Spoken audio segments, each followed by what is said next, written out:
Oh? I didn't think I would see you here. Are these two your friends? Yes, we had the fortune of meeting not too long ago. They are quite a knowledgeable and talented pair, and a pleasure to be around. Traveler, we were just discussing the history of Rex Lapis. Would you like to listen? This, good sir, seems not to appreciate the almighty power of the Lord of Geo. As a professional archaeologist, I'm inclined to correct some of his erroneous views. We are discussing the whereabouts of the first Mora. The first Mora? As everyone knows, the Lord of Geo taught the ancient people of Liyue the craft of smelting, creating goods that allowed them to develop trade with the early nations of that time. Today, Liyue holds the sole right to cast Mora in the entire continent of Teyvat. The world's very first Mora should have been cast by the hands of the Lord of Geo himself thousands of years ago. According to my research, as well as my own hypothesis, I believe that this coin of unique historical significance has been passed down secretly through the years as a kind of token. For example, perhaps the Qixing who control the Liyue use it in some kind of unknown ceremony they hold when they come to power. No. My research indicates that the first Mora coin is not such a simple thing. Mora is a catalyst. This we all know. Even today, Mora is used in the mystic arts for its curious properties of weapon enhancement. The world's first Mora would no doubt possess the strongest power. My next historical treatise will boldly expound on the newest findings from my intense decade-long research.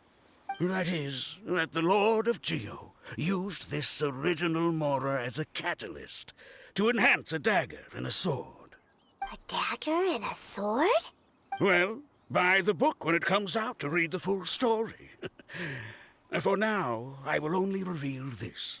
The one who finds the dagger shall become supreme in Liyue. And I can't say I agree. Let us not speak of the authenticity of the dagger and sword first. But Mora and money came about simply because they are a convenient measure of a contract's value. Rex Lapis just meant for Mora to serve as a catalyst for people to exchange and trade. The world's first Mora is probably just an ordinary coin created by Rex Lapis. As for its fate, the same as all Mora, I suspect. I think that Mr. Hanshua's hypothesis seems reasonable. Mr. Zhongli's argument, on the other hand, lacks any evidence. How can you so easily dismiss the Lord of Geo's profound foresight? No, I am not debating right or wrong. I am simply stating a fact. enough! Do you think you understand the Lord of Geo more than me? I know but little about history, and I wouldn't dare to brag.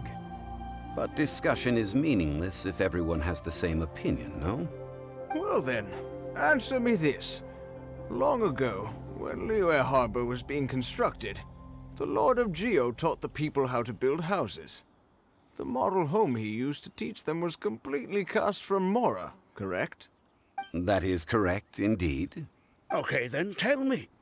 Why would the Lord of Geo do something so extravagant, if not because of the mystical power that Mora contains? There's a simple explanation, really. To the god of wealth and commerce, what material is easier to get than Mora? I mean, I am talking about Rex Lapis. Excuse me, sir. I have some questions about archaeology. Can we find somewhere quiet to chat? I mean, if it's okay with you. Oh, it's no problem at all. But may my friend accompany us? Perhaps they could be of some help. Of course. They can come if that's what pleases you, sir. Let's go. Life is short.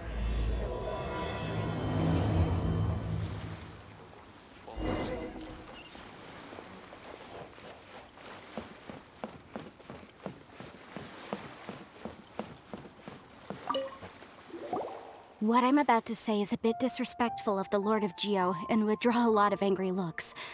so it's best to discuss this somewhere quiet. Your argument just now exhibited acuteness of speech and thought. Most importantly, you don't fall for the boasting and acting of the others. You remain objective. So I have a question for you. Perhaps you will answer differently from other scholars.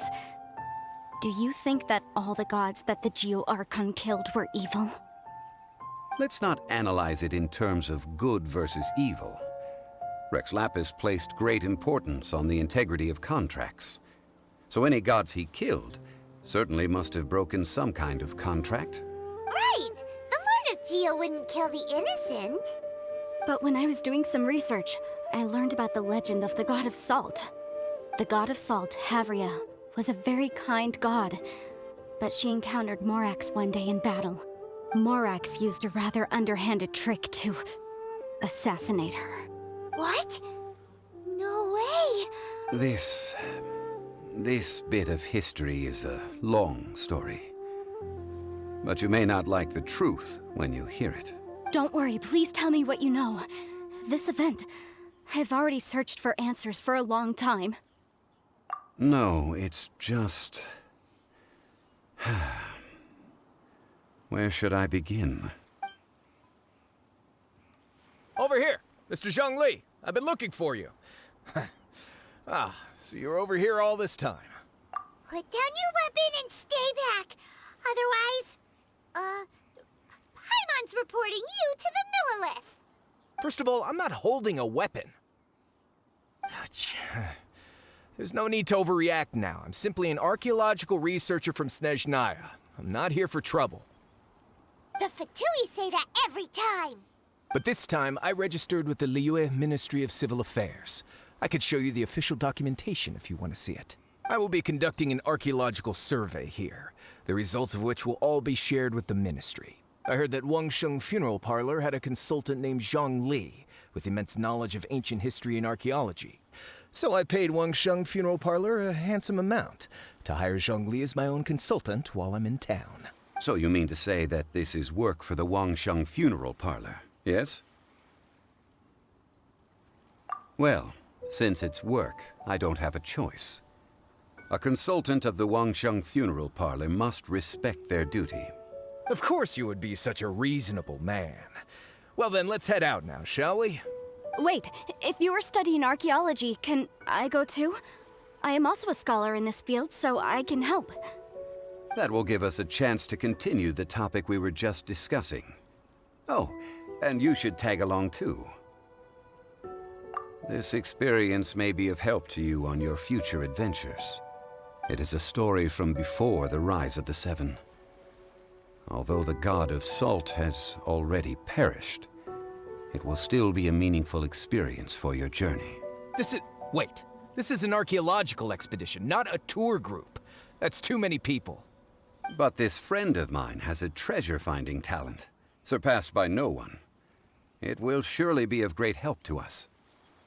Oh? What talent? If my friend espies a treasure chest, they will absolutely find a way to open it. Hey, Paimon's good at that too. Well, that is quite enticing. All right then. Well, let's go. There's no time to waste. When the Overlord of the Vortex was crushed by the Jade Chamber recently, perhaps something of interest was washed ashore. An ancient artifact would be good. Traces of ancient activity would be great. But a piece of the god's limb would be even better. Who knows what surprises we may find. This is fine wine. Fine wine